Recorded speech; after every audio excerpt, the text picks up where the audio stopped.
ఖర్చు పెట్టుకొని కూర్చున్నాయి. బేరం కూడా జరిమానం కూడా తక్కువ ఉందండి నాకు. ఎందుకు కారణం ఏంటి? నాకు తెల్ల మెదడు ప్రాబ్లం. మా అందుకేమో పచ్చి వాటర్ వచ్చింది.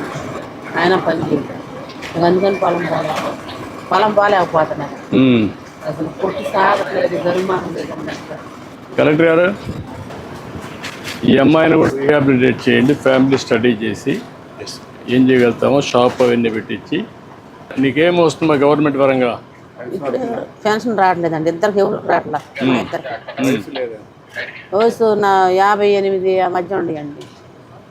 ఎస్హెచ్జి లింకేజ్తో మనం ఇప్పుడు ఓఎన్డీసీ కూడా చేస్తాం. అని కూడా కాదు, మీరు పని చేయండి. ఇది లాభం లేదు. ఈ షాపు ఎట్లా చేయగలుగుతారో ఒకసారి పెట్టి పర్మనెంట్ షాప్ పెట్టించి వాళ్ళ ఆదాయం పెంచడానికి ఏం చేస్తారు. అవసరమైతే పెన్షన్కి ఎలిజిబిలిటీ ఉంటే వాళ్ళు ఆయనకి బాగాలేదు అంటున్నారు. రెండు చూసి ఆయన కూడా పచ్చివాటం వచ్చిందండి. నడవలేడు, పని చేయలేడు. ఒకసారి కలెక్టర్ గారు చూసి అన్ని సార్ట్ అవుట్ చేస్తారు. ధైర్యంగా